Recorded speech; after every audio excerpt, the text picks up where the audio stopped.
Assalamu alaikum, dear students. I welcome you all at a platform of Learning Zone. Today, the topic of our editorial is Last Judgment, published in Dawn on September 17, 2023.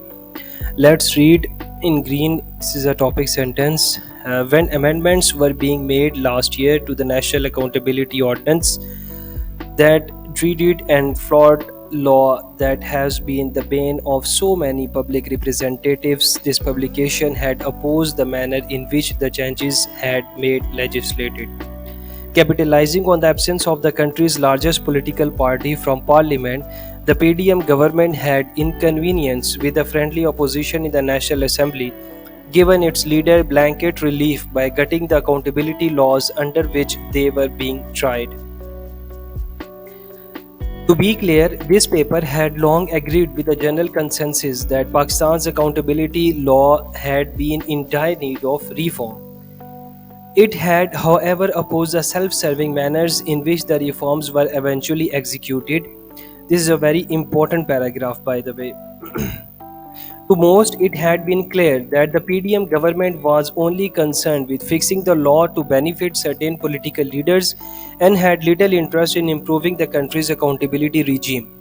But should this have necessitated what has been seen as yet another intervention by the Supreme Court in the Parliament's business?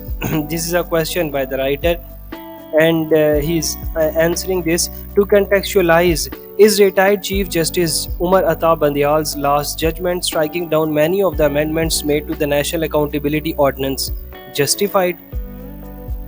There are some who believe so, especially as they seen the amendments as having been imposed by an illegitimate legislature and which effectively dismantled the country's entire accountability apparatus for the sake of narrow interest.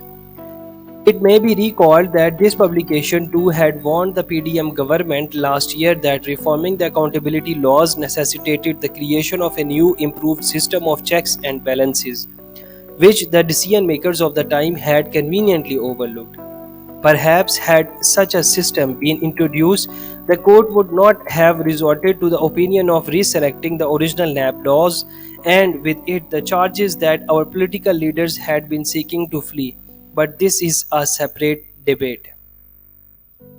Turning back to the question, it is difficult not to agree with the dissenting judge in this case, Justice Mansoor Ali Shah, in that the court overstepped its jurisdiction to arrive at its judgment. What Parliament has done, Parliament can undo. Justice Shah pointed out in his dissenting note. It must be recalled that it was the PTI's decision to quit Parliament that allowed these amendments to pass unhindered. By the same token, it ought to have taken it upon itself as a responsibility to have the offending amendments uh, repealed by the same forum. Coming over to the concluding remarks, instead, former Prime Minister Imran Khan once again relied on the Supreme Court to achieve what he could not, and court once again delivered where it perhaps should not have. Status quo ante serves no one, and NAB is once again in a position to revive the old ways. This is an important status quo ante serves no one, and NAB is once again in a position to revive its old ways.